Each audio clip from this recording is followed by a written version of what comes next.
Hey, it's Jag. You're probably listening to this episode of the podcast because you know the person I'm about to interview. I get it. We all do it.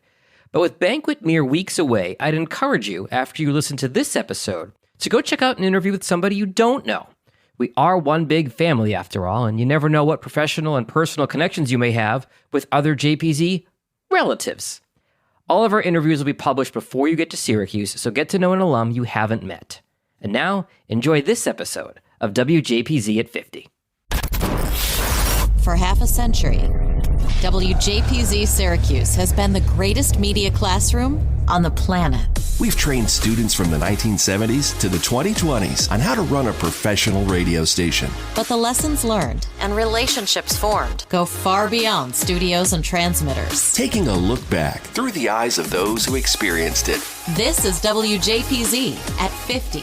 Welcome to WJPZ at 50. I am John Jagay, and today we go down to the Gulf Coast and broadcaster, meteorologist Dave Roberts. Welcome to the show. It is so great to be on here with an esteemed broadcaster like yourself. So class of 92, tell me how it got started, where you grew up, how you found out about Syracuse and the radio station. So I grew up in New Jersey. My first job, while everybody else had jobs working in fast food, I was 15 years old and I was reading the news on an AM radio station in northern New Jersey that was actually broadcast from someone's home.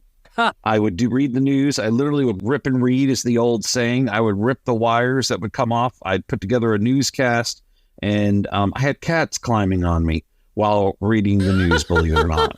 That's fantastic. Yeah. So I tell people I was mauled by cats in my first job in broadcasting, and that people really don't understand the perils involved in this industry. It's quite a dangerous field. I found that out at a very early age, although they were, house cats. So from there, it was time to go to college, right? I interviewed at a bunch of different colleges, a bunch of different places. I remember literally on my tour of Syracuse University seeing this WJPZ van. I said, what is this? I have to go find this out. Well, I didn't find it out necessarily right away, but I did go over there and visit it. And on my first, I got to believe now, I may have the days messed up here, but people that I initially met were Hal Rude, James Remedy. We used to joke around and call him Jim. Jim can't find the remedy, but James Remedy. Yeah. And there were a couple other people. And I was like, well, I need to be involved in this. This is definitely speaking to me. That was one of the best decisions I think I ever made. And it was the reason that hooked me into Syracuse University, ironically. I looked at the other schools. They all seemed very stodgy and stiff, and I just didn't know where I was going to fit in necessarily. So this was a place like everybody was just there to kind of, be a part of something. And it was a club, but it was a club that brought together all kinds of different people, all walks of life. And I really enjoyed it. I mean, my fondest memories of Syracuse University all come back to Z89. So there's a lot of ground I want to cover with you today, Dave, on stuff we haven't talked about on the podcast before in terms of things that happened at the radio station while you were there. Yeah. You started off on air doing overnights like everybody else, I'm guessing? I did overnights. Oh my gosh, was that brutal? But I did it because I just wanted to get on the air, whatever it took. And I did those overnights with a smile on my face, even when falling asleep. What are some of the other roles you had at the station, Dave? I did the morning show for a long time, the Z Morning Zoo. I became news director, and then I eventually became vice president of business. And those were my two defining roles at the station. And I pretty much was active in those roles 3 out of the 4 years. I mean, I was part of WJPZ and Z89 from day one to the final day of being there. But I'm just saying, as far as being an executive director, I think I held the executive director position at least 3 of the 4 years, I would think. That's an odd trajectory, or an unusual trajectory, I should say, because you're going from news director to VP of business. Yes. What kind of made you slide into that role? Well, there were a couple things. One, I love news, and that was my calling. I'm also obviously into meteorology. That's always been there too. And the station needed money. The station was in a financially bad place, almost from start to finish. It was always tough. Yeah. Things were lean. I was there the first year. We had to give up our news service. We were actually getting news service from the Associated Press. We couldn't pay for it. We didn't have the money to pay for these things. So I think I was always acutely aware of the financial dire straits that Z89 was constantly in. And it was something we had to face all the time. It wasn't a nice station per se.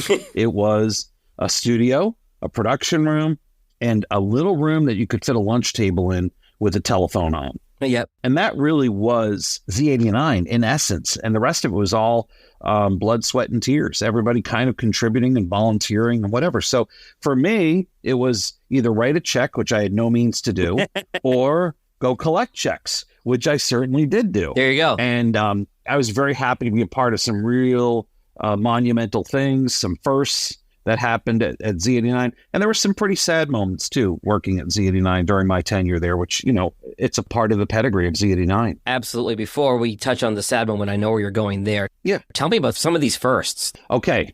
So we were always pushing the limits at Z89. I think that's the great thing about Z89 is you had people from different perspectives, but all pushing the limits of their know-how and the possibilities of this small, puny radio station, okay, that had a mighty voice, but a small station. And, you know, we pushed the limits in so many ways. When I became vice president of business, I had a random inquiry from Pabst Blue Ribbon's advertiser, you know, PBR, the beer. And they said, listen, we did some research and we found that the audience of Z89, they're huge beer consumers. I said, really? You should see what they do with liquor. But that was my own personal research from M Street. That had nothing to do with anything you could quantify. All anecdotal. Gotcha. Yeah. Okay. Yeah. Anecdotal research is the worst, or it's the best sometimes. So they said, well, we got to find a way to get on the air. So no joke. We spent days going back and forth with the FCC, with our own legal counsel. How do we put a beer sponsorship on a non-commercial radio station? As far as I know, this was a first. Yeah. This had not been done before. So I'm sure there were other markets where you probably had a classical radio station where maybe Champagne was a sponsor of this hour of Beethoven brought to you by, right? But now we're talking about beer. Yeah. Okay. And as you know, at that time, you couldn't do these call to action sayings. You couldn't say, hey, go buy a car from Chevrolet. It's on sale today. You couldn't do that. Same thing applied when you're talking about a beer advertiser. So the way we got around it. Non-commercial station, yeah. Yeah, the way we got around it is their slogan is PBR me ASAP. It's a factual statement. It is not a call to action. Yeah. And we did it without emotion. And sure enough, PBR's advertiser became one of the largest advertisers on the station. One of the other things we started doing is we started getting this Syracuse to pay for sponsorships on Z89. Such as? We actually had the student union. We had one of the big things was their division of their study abroad program became a huge sponsor under me. Really? Yeah, that was all on a dare, by the way. Do tell. So I met with them. I met with the head of the program. We had a nice conversation. For them, okay, it meant big money in the sense that the more students they got into their program, as you know, this is an expensive program. Mm-hmm. For us, it became a lot more money because for them, a little bit of advertising was a lot of money for us. And they wanted students to go into the student abroad program. So the challenge was when I met with the head of the program, he said, do you like Korean food? To which I responded, I've never had Korean food before. He says, you go have lunch with me, discuss this over Korean food, and we'll talk serious about giving you a check. So we had a good conversation. I laid out everything that the station could do, what we could offer, I mean, it was a pretty easy match. It really wasn't a hard sell. To this day, we still keep in touch. I remember eating there, and I remember at the end of lunch, him and his, I forget who else was with us, they sat there and they said, we really like what you're saying. We like what you're offering. And you went to lunch with us. So they wrote me a check. It was a very large check. I want to say it was north of $3,000 or $4,000. Wow. To start. And that was just to start. And then they actually started seeing results. And when they started seeing results, not only was I going to lunch, but, you know, I really was going over there and dropping by the program on a regular basis to see what they were doing. And it was a great partnership. I developed some really good partnerships that we enjoyed at the station. You want to talk about innovation. That was something else I also brought into the mix. Back then, nobody had voicemail. I know this sounds crazy. This is something I wanted to ask you about. I'm glad you're going here. Okay. Okay. Am I taking you too fast, too far? No.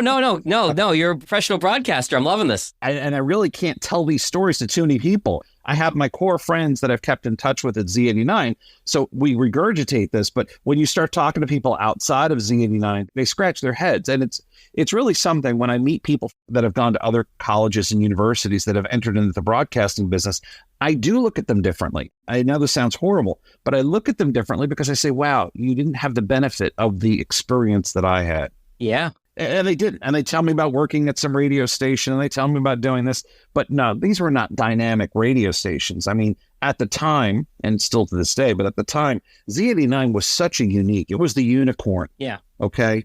It was the unicorn. And so we started something that was interesting, this voicemail. And I said, wow, wouldn't it be awesome if we could have people call into a voicemail and we just gave information on the voicemail, a la back in the day, there was a thing called movie phone. Oh, yeah. And you would call up and you would get all the movies for that day. I said, why don't we do something like that? That became the birth of the Z89 line. Okay. And on the Z89 line, we put down our contest information. We put down all kinds of stuff. And we had it set up. We went to, ready for this, the first voicemail. You had to go find voicemail companies. All right. Couldn't really find that many. The ones we found wanted to charge a ridiculous amount of money. So as it turned out, I found this, I don't know how I came across this. It was some medical company in Syracuse, and they had a giant voicemail system that they procured. And we linked it up to their voicemail, and they gave us, at the time, I think we had 5 voicemail boxes. So you can call into the Z89 line. For contests, press 1. For this, press 2. For that, press 3. And then we sponsored it. Oh, yes. And so all of a sudden, we had this new avenue of sponsorship revenue. And it was very successful. Of course, as the internet developed and as different things happened, and then, of course, social media, the relevance of a voicemail became insignificant. But at the time, remember, this is 1990. The internet was talked about. It was at the time you used a service called Prodigy. Yeah.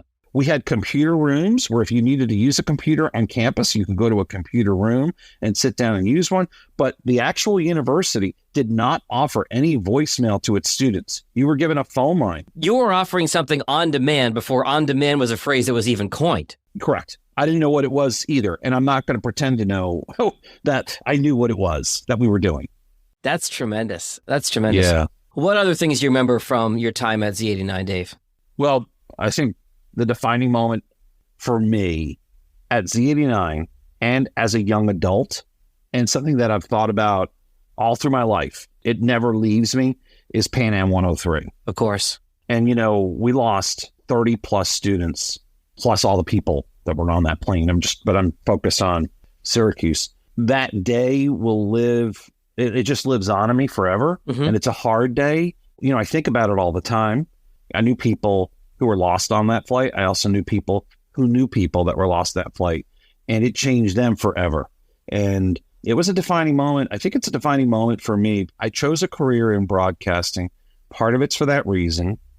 I chose the career in broadcasting because of that reason, if that makes sense. Wow. I didn't want to do certain things, but I was in news at that time, and something was very wrong with that day in the first place. I was walking up to my room at Day Hall, and I had a friend who I was just talking to, and they worked in the broadcast industry, and they said, hey, you see what's going on? There's a plane. Apparently it's gone missing from London to JFK. I was like, oh, no, that's not good.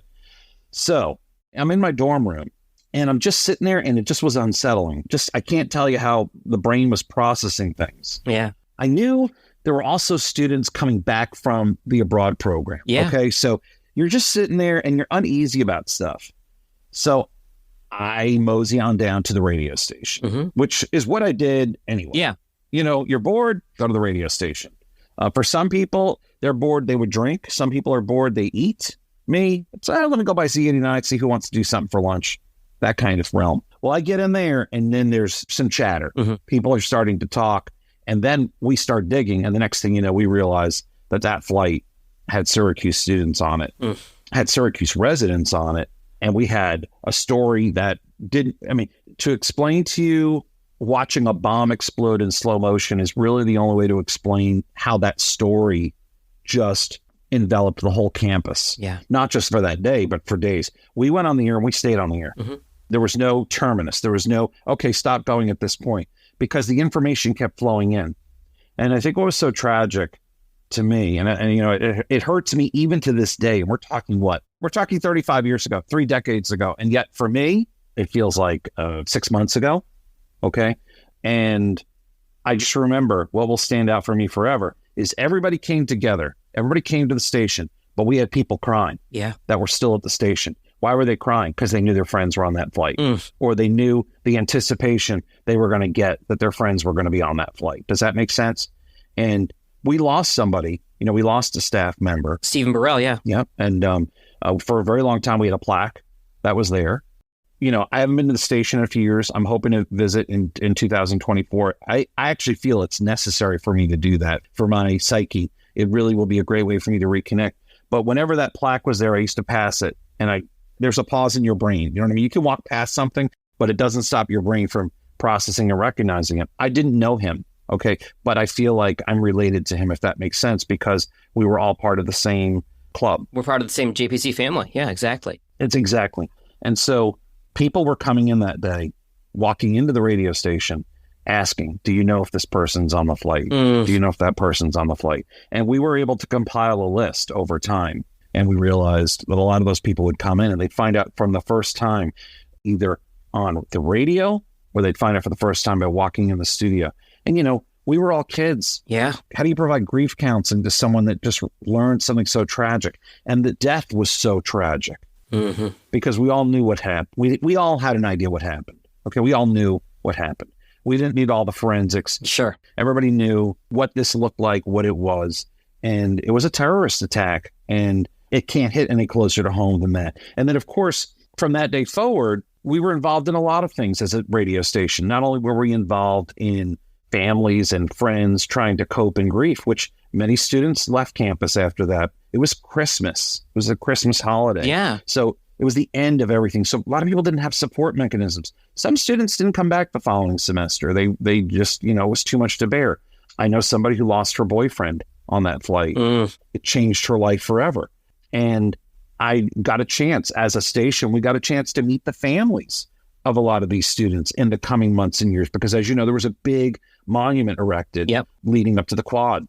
And we were there for that. I was there for the dedication of that. And these things are things that stand in your memory forever. And it lets you know you're not guaranteed tomorrow. Yeah. It's a stark reminder. You really have to make today count. And it's never left me. It's now a part of my DNA. It's also taught me to be a little bit more caring. I'm in a field now where I have to let people know, sometimes on TV, life and death. Yeah. And I deal with this all the time. I mean, I can't tell you. We had 20-something people die in a tornado in 2023, beginning of 2023. And I was on the air for it. And you have to let people know it's some really hard stuff. And you've got to be caring about it. You can't be a machine. You can't turn it off. At least I cannot. And the station was there for a lot of people. I will never forget that. And the station was a valuable community resource for a lot of people. It wasn't just people from Syracuse University. And you remember that town, Syracuse, embraced Syracuse University, which it still does, but it was different. It was a different world back then. So to know the whole town was grieving, and this did not go on for hours. It went on for months and years. Yeah. I think about the episode we did with Rocket Ross. I want to say he said he was a freshman or a sophomore when this happened. Yeah. He was on the air the next day because, short staff, Christmas coming up.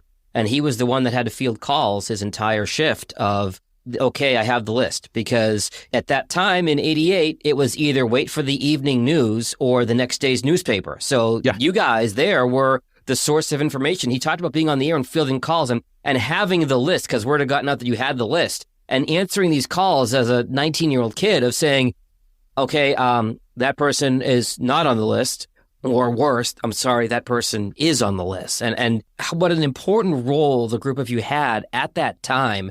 And, as 18, 19, 20, 21-year-old kids, you all rose to the occasion. It's not surprising for you to say, Dave, that how life-shaping that moment was. Let me put this to you in relative terms. Back then, you had TV and radio. Yeah. You get to wait the next day for the newspaper. Today, you have TV, radio, you have internet, and of course on the internet, there's a gazillion resources, right? Sure. You can count on one hand or two hands really your TV sources for local news. Back then, we were the internet. Yeah.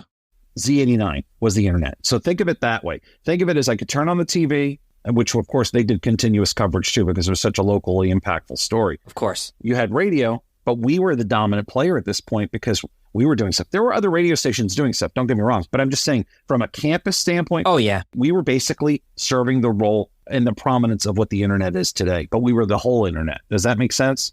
It does. And the comparison that I made with Rocket was 9/11 was my senior year. Yeah. And to your point, everybody gathered at the station. Everybody was clamoring for information. We were gathering the information, getting it out as quickly as we could. We had some internet in 2001, but obviously not like it is today. But the stories that echo throughout the years of these tragic stories, students coming in and being put in that situation, and it being, as we always say, the world's greatest media classroom, the lessons we all learned covering things like that. It was time to grow up. Let's put it that way. It was time to grow up for everybody on that day, and everybody rose to the occasion. I can tell you right now, I can tell you 1,000,001 great stories of people that really worked overtime to make the coverage count and to be there for the community. And it was really something that has stood out for me about what a real local media operation does. And you talk about what you accomplished at that time, but I got to imagine, like it has for 50 plus years, it comes down to the people. Why? Because they had different viewpoints on things.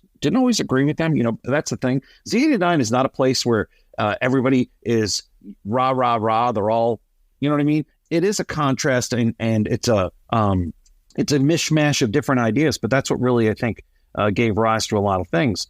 For me, I was so involved in the radio station that I never saw a career outside of radio. I worked at WSYR in Syracuse. I worked at WHEN in Syracuse. Mm-hmm. When I left Syracuse, I interviewed to be on air at WTMJ in Milwaukee. Yep. Or I also interviewed to do sales in Miami in radio and Orlando, as a matter of fact. And just so you know, my experience at Z89 was something they were all excited about. Z89, the cat was out of the bag by the early 90s. Yeah. People knew, oh, wait a second. Oh, that's that station in Syracuse. Hey, yeah, come on. Listen, I'd love to talk to you. I interviewed with CBS Radio in New York right out of college to be in sales. Wow. I interviewed in Miami and Orlando. Miami, I actually interviewed for 2 jobs. One to be on air. Yes, to be on air in Miami. You heard me correctly. And another one to be in sales at another station in the same market. And I remember they both knew each other. And they said, so what's it going to be? You going to be on air or you going to be selling the air? And so what did I do? Well, I always had an interest in meteorology. So I get a job offer in the middle of nowhere to be the chief meteorologist in Ottumwa, Iowa. Really? Yes, in Ottumwa, Iowa. Let me stop there for a second, because Brian Lapis talked about you taking this path to become a meteorologist and him kind of following in your footsteps. Yeah. What did you have to do for training between Syracuse and going on the air as a meteorologist? So I had always been fascinated by meteorology. I had done a lot of studying. In fact, I was actually, during my high school, I was a lab tech at the climatology meteorology lab at Rutgers University. Okay. So it was not a foreign subject to me. It wasn't just something I picked up one day and said, I'm going to be a meteorologist. It was something I tried to avoid. I had friends in the TV industry that were like, don't go into this business. You'll never find work. You'll always be out of a job. There's no security and you'll never make any money. This is what I was told. But I had a thing where I wanted to do it. I enjoyed meteorology. I enjoyed the weather. So there I am, take my first job at a TV station in the middle of nowhere, making $15,750 a year. I negotiated that salary, by the way. Yep. Okay. I'm a good negotiator because they offered me $15,000.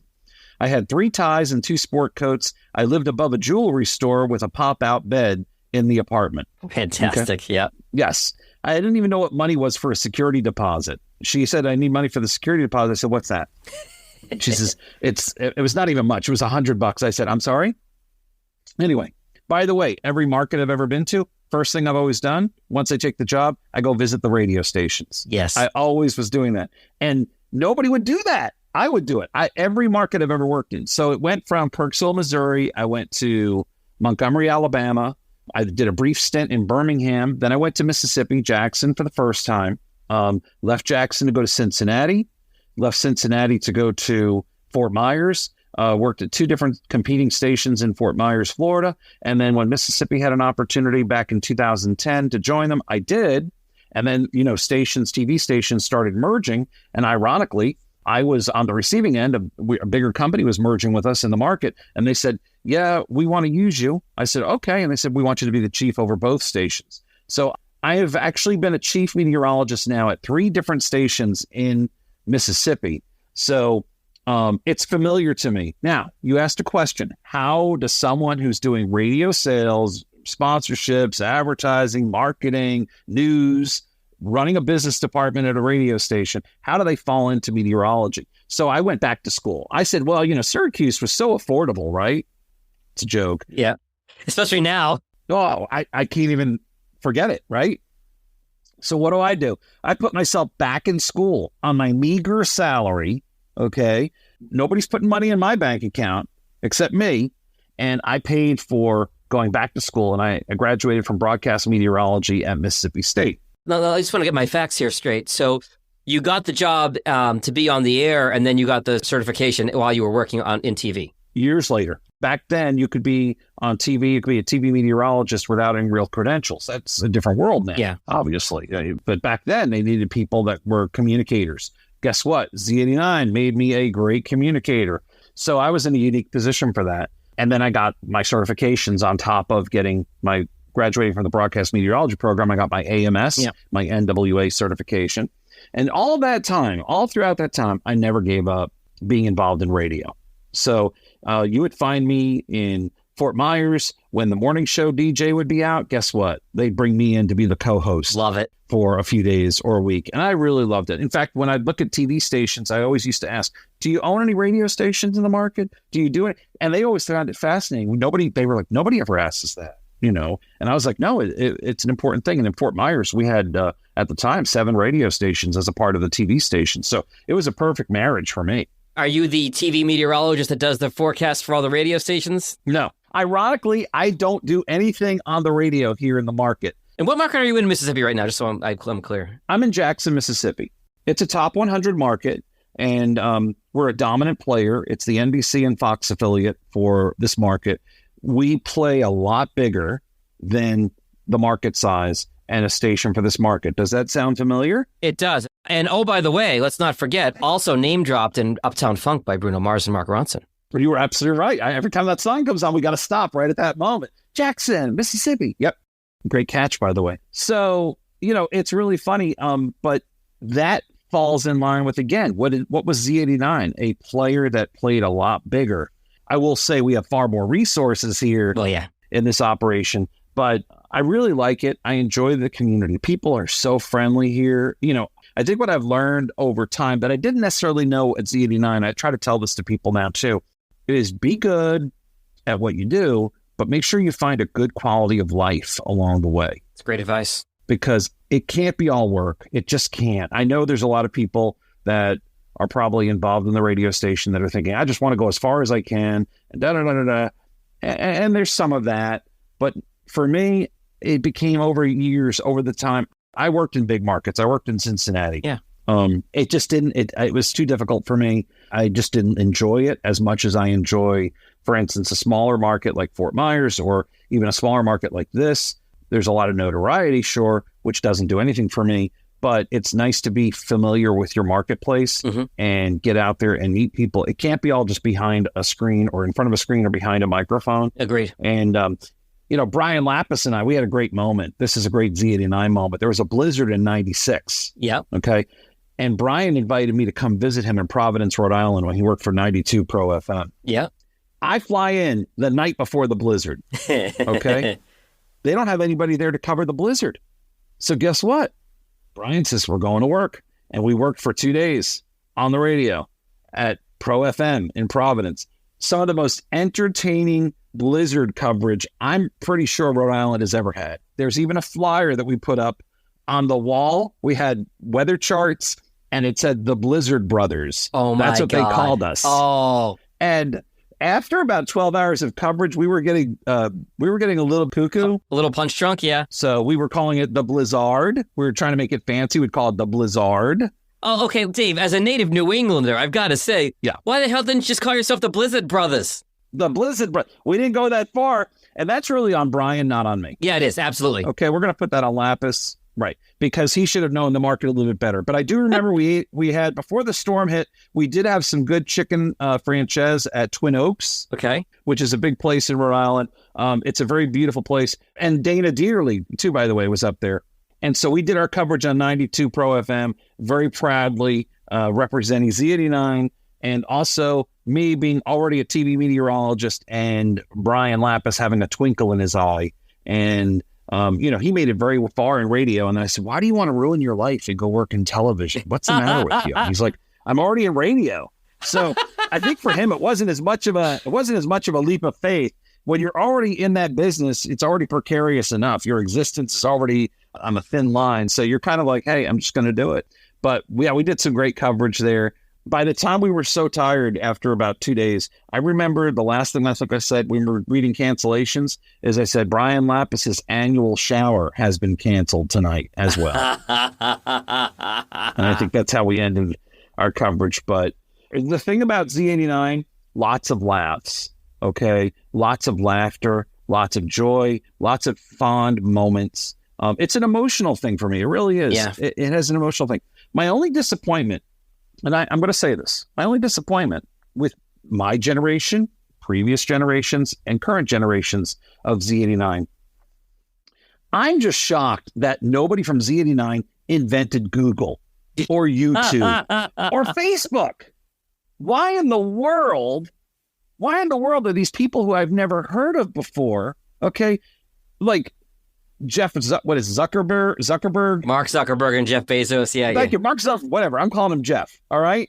But why were they not the program director in Z89, class of 95? That's what I want to know. Seriously. It has always bothered me because it was such a place of innovation. Yeah. Okay. And I'm mad at myself too, by the way. I'm not just mad at other people at Z89. I'm mad at myself. How come I didn't think of these things? Because I really feel like I was in such a nutrient-rich place, okay, to come up with these ideas. And so I really am scratching my head sometimes when I look at these success stories, and there's so many successful people that have come out of Z89. And by the way, not all careers. Some just have a really good life. Oh, yeah? Okay. Some just sit there and say, hey, you know what? I do this and not related at all to Z89. I got this kid, this amount of kids. I'm living a great life. And I look at them and I say, I'm proud of them. I'm also proud of the people that have gone far in the TV and radio industry as a result of Z89 and their contributions to and from Z89. But again, why did nobody from Z89 invent Google? It drives me crazy. How come Instagram wasn't created by somebody in the class of 93 or you know what I mean? What did we miss? What did we do wrong?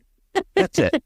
As somebody who has interviewed roughly 110 people for this podcast, your sentiments are certainly shared by me. It is such an incredible group of people and so close. And it's really hard to explain this to somebody outside the organization, what a special, special place this is and a special group of people this is. And you are certainly no exception to that. I can't thank you enough for your time today, Dave Roberts. Anything else you want to hit on before I let you go? No, it's a pleasure. This is exciting. When I was even asked to do this, I love talking about my experience at Z89. It's hard to explain it to significant others. Yes. It's hard to explain it to people who just don't know because it is such a special thing. So, I haven't been able to attend banquets because of the clash with Mardi Gras. Been there when I lived in New Orleans. I understand. I'm all about catching beads. Maybe you can incorporate that into the banquets going forward, and that could get me to be there more. But the bottom line is I hope to see everybody in 24 or 25, and even not, maybe just, in the off occasion during those mid-year picnics or barbecues that the alumni hold. It'd be great to reconnect with everybody. But it really is a special experience, and I'm grateful for it. I'll always be grateful for it. It's also something else I want to just touch on. It's helped me in my real estate career. Really? Yes. So I, as a side hustle, right? Doesn't everybody have a side hustle these days? I mean, that's the way it is. Some people have 3 or 4 jobs. The people that have less than 3 jobs are just lazy, in my opinion. I mean, that's just the way I look at it. But what did Z89 do for me in real estate? So, I never really was into real estate until I moved to Florida, right? And everybody in Florida, when you get your driver's license, you check a box to become a realtor. It's on the driver's license. It's an extra $10. Yeah. So I checked that. Organ donor, realtor, yeah. Right, exactly. So I checked that box. And one of the things that it taught me is I started looking at real estate and I started accumulating some money because actually people said, you'll be broke your whole life. And I was like, well, actually, I'm making a little money now. And I'd go to the beach and I'd say, well, I can't afford this. I mean, who can afford that? You know, I'm in the media. You can't afford that. Yeah. But I looked at tier 2 properties or third tier properties. Maybe they were 5 miles from the beach. Maybe they were 10 miles from the beach. And what did I learn from Z89? Z89 was a powerful force. It wasn't the number one station in Syracuse, okay? Personally, I feel it was. But from a ratings and revenue standpoint, it wasn't. So I modeled my real estate business in that way. I bought up these second tier, third tier properties and turned them into something. There's something special when you could take something that just looks maybe untarnished or tarnished, okay, from the outside, and you say, you know what, let me turn this into something. Let me contribute and build this into the neighborhood. And believe it or not, it's led to a lot of success in my career. I have bought properties in places that people used to make fun of me when I would buy them.